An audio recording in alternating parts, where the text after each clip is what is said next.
Olá, meu irmão, olá, minha irmã, tudo bem com você? Como você está? Estamos começando hoje mais uma série e essa série se chama Humildes Recomeços. E o nosso tema de hoje é Agora ou Nunca. O que mais ouvimos nos últimos dias é o conceito de novo normal. Para muitos, a pandemia marca a necessidade de um recomeço da vida em sociedade. A ideia de normalidade está ligada à segurança. Tudo o que fazemos é para proteger a vida. Isso é, na busca por uma vida mais segura, transformamos em normal tudo o que nos possibilita viver mais. A ideia do novo, por outro lado, está ligada a mudanças. Na busca por uma vida mais segura, muitas vezes é necessário fazer mudanças. Nessa primeira mensagem, veremos que os recomeços são oportunidades para reavaliarmos as nossas prioridades. Quero te convidar a olhar comigo o texto lá em Ageu, capítulo 1, do versículo 1 até o versículo 7.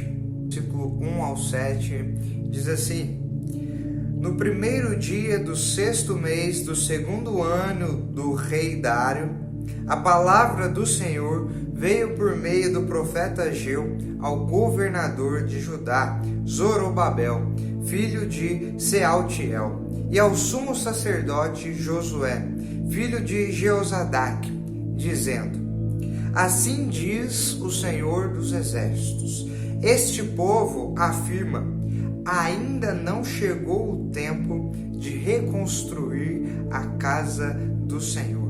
Por isso, a palavra do Senhor veio novamente por meio do profeta Ageu. Acaso é tempo de vocês morarem em casas de fino acabamento, enquanto a minha casa continua destruída? Agora, assim diz o Senhor dos Exércitos: Vejam aonde os seus caminhos os levaram. Vocês têm plantado muito e colhido pouco. Vocês comem, mas não se fartam. Bebem, mas não se satisfazem. Vestem-se, mas não se aquecem. Aquele que recebe salário, recebe-o para colocá-lo numa bolsa furada. Assim diz o Senhor dos Exércitos: Vejam aonde os seus caminhos os levaram. O profeta Ageu chama o povo aqui para rever as suas prioridades.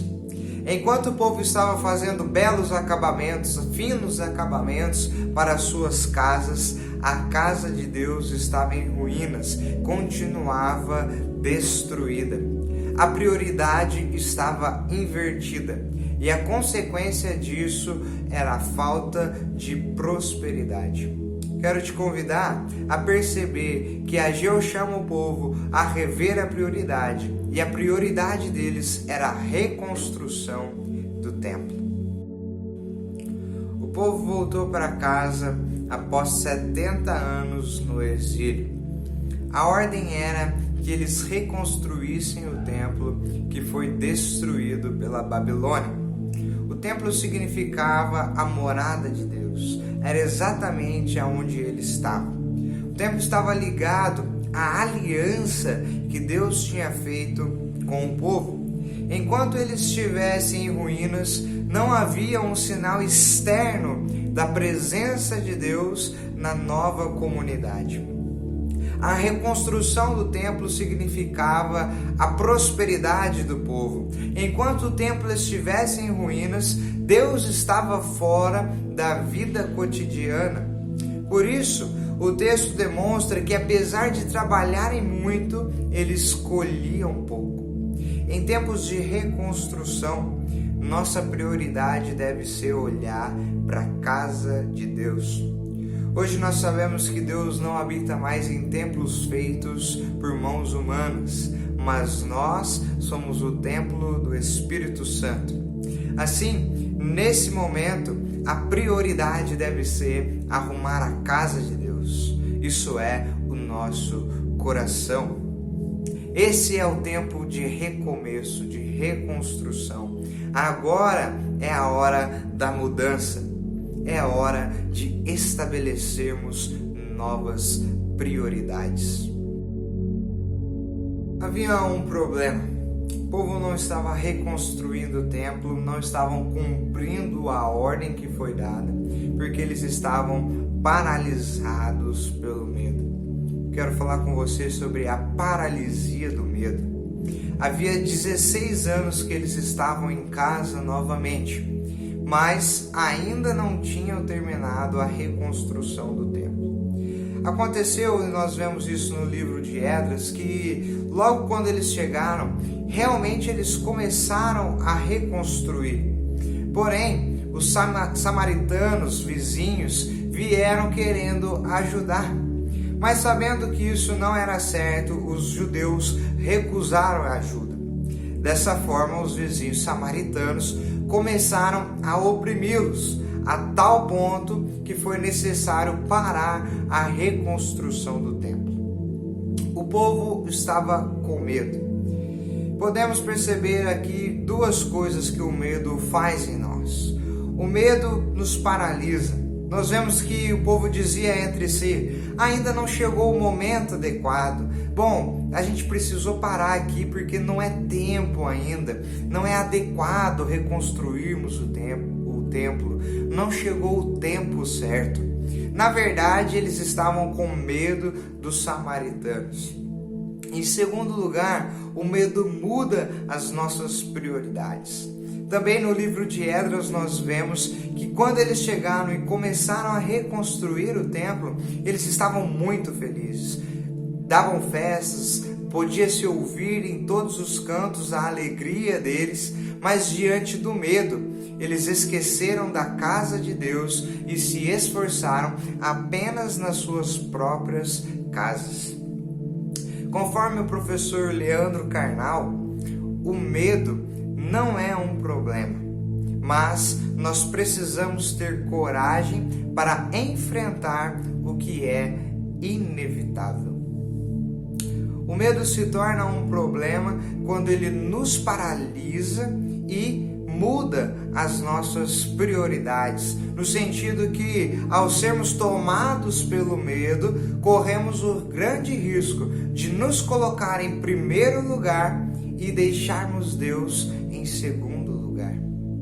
Em terceiro lugar, terceiro ponto, quero falar com você sobre a graça do templo. A ausência de Deus no cotidiano do povo resultava numa vida escassa, porém eles não percebiam isso. A presença do Senhor é o derramar da graça sobre as nossas vidas. É a recompensa do esforço, é a boa colheita, os bons frutos. Em João, no Evangelho de João, capítulo 2, versículo 19, diz assim: Jesus lhes respondeu: destruí este templo e em 3 dias eu o reconstituirei. Jesus é o templo de Deus que não pode ser destruído. Ao voltar para o Pai, Ele nos dá a graça de sermos nós também templos do Espírito Santo. Isto é, sermos envolvidos a todo momento pela graça de Deus. A graça de sermos reconstruídos todos os dias. Graça que nos liberta do medo paralisante, que nos dá força para seguirmos em frente. Para concluirmos, creio que qualquer momento é bom para um recomeço. Mas, se não acreditarmos verdadeiramente que precisamos de uma mudança, nenhum momento será propício para a reconstrução. É verdade, talvez se não mudarmos agora, nunca mudaremos como sociedade. Nós estamos diante de um momento extremamente delicado, mas importantíssimo para revermos as nossas prioridades. Oro para que nós não deixemos passar. Não deixe o medo te paralisar, ou pior, te fazer esquecer de Deus. Que assim Deus nos abençoe.